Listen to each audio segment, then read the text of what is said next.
शुभं करोति कल्याणम् आरोग्यं धनसम्पदा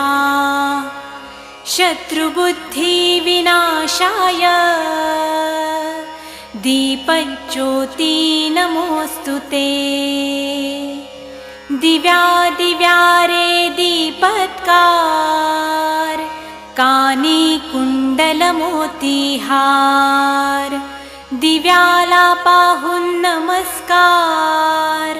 तिळाचे तेल कापसाची वात दिवा तेवे देवापाशी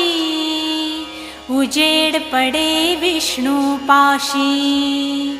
माझा नमस्कार सर्व देव देवतांपाशी ये ग लक्ष्मी बैस ग बाजे